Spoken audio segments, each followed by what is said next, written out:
Voltamos com o programa Conexão Saúde. Estamos falando de depressão na mulher. Estamos entrevistando hoje o Dr. Khalil Doualib. Dr. Khalil, qual é o médico que está mais apto, que tem a maior facilidade de detectar a depressão na mulher? Olha, o médico da mulher é o ginecologista. Esse é realmente a primeira pessoa que detecta os quadros, com quem geralmente a mulher consegue abrir o que está acontecendo, contar suas situações. Então o ginecologista é o primeiro nessa linha de frente que detecta a depressão. E as depressões leves a moderadas, o próprio ginecologista ele está perfeitamente apto a tratar.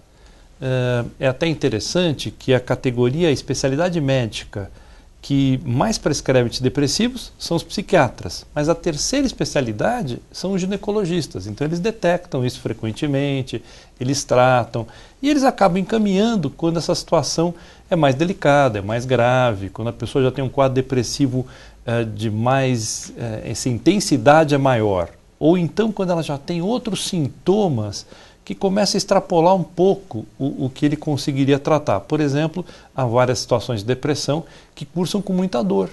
É muito frequente as mulheres terem muita dor. Então essas dores podem estar relacionadas com ciclos menstruais ou não. Algumas têm mais no período menstrual. Agora, tem pessoas que o período menstrual dá muitos problemas por 15 dias. Então, imagina, são meio mês comprometido com sintomas de irritabilidade, de dores. Então, essas situações o ginecologista detecta, costuma tratar e só encaminha mesmo para o psiquiatra quando a situação é um pouquinho de moderada a grave. Como o público, em geral, ele vê o psiquiatra? Qual a imagem que ele tem do psiquiatra? Olha, ainda há um estigma muito grande, né? Ainda tem-se uma ideia de que psiquiatra é coisa de louco, né? Aliás, quando eu contei para minha mãe, há 30 anos atrás, que eu iria fazer psiquiatria, ela ficou consternada e disse, mas filho, você vai cuidar de louco, meu filho. Então essa imagem que ainda persiste, que o paciente psiquiátrico é aquele que está no manicômio, ou que é aquele que precisa de camisa de força, a realidade hoje é bem diferente. Os remédios são muito mais suaves, são muito mais efetivos, e antigamente alguém tinha depressão por muitos anos, o que hoje não é uma realidade. Nós cuidamos da pessoa e ela fica muito bem em pouco tempo. Os antidepressivos, os tratamentos costumam demorar 15 a 20 dias para começarem a ter um efeito, mas em 1, 2 meses a pessoa está realmente muito bem. E a mídia tem um papel muito importante, programas como este, as televisões, o próprio rádio, o jornal, as revistas sempre trazem os programas falando das doenças mentais, e isso vai tirando o estigma, a pessoa vai se identificando, vai procurando ajuda. Isso felizmente é uma coisa hoje bem da nossa realidade. E a mídia ela completa, diria, ela dá informação completa, por exemplo, ela cita a depressão, faz a entrevista, mas ela dá uma ideia de encaminhamento a quem procurar. Olha, isso é visto ou não? Algumas matérias são muito boas, são consistentes, são boas, são locais que você vai se informar de uma forma razoável. A internet hoje é uma arma poderosa também, mas também tem coisas boas, tem coisas ruins, né? A pessoa precisa aprender a procurar suas fontes e onde procurar ajuda adequada. Então, por isso também que a gente acabou publicando um livro. Acho que as pessoas têm que ter acesso, têm que ler, têm que se informar. Eu sugiro aos meus pacientes sempre que estejam lendo, informados o máximo possível. As famílias têm que ser informadas como ajudar as pessoas.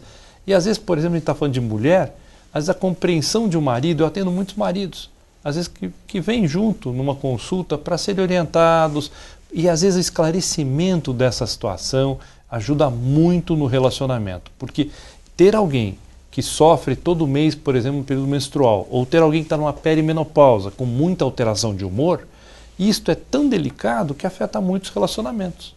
Então a gente tem tentado preservar os relacionamentos, a orientação é muito importante, e nisto o papel da mídia é extremamente importante para chamar a atenção.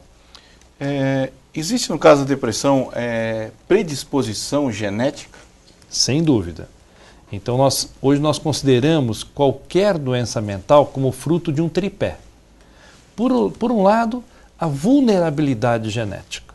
Então a pessoa nasce com uma vulnerabilidade para determinadas doenças. Por exemplo, tem famílias que têm um histórico de depressão. Tem famílias que têm histórico de outras doenças mentais. alguns transtornos de ansiedade, mesmo de alcoolismo. Então isso é uma vulnerabilidade genética. O segundo pé deste tripé é o que aconteceu na sua história de vida. Como é que foi o seu desenvolvimento de personalidade, que tipo de pais que você teve, como é que foi desde a época da tua gestação, tudo que te aconteceu desde você pequeno. Por exemplo, nós sabemos que quando uma pessoa tem traumas importantes de vida lá na primeira infância, por exemplo, perda de algum dos pais, perda de algum dos avós, que fosse alguém mais importante afetivamente, essa pessoa fica mais vulnerável para ter depressão. E o terceiro pé são os estressores da vida, as coisas que nos acontecem no dia a dia.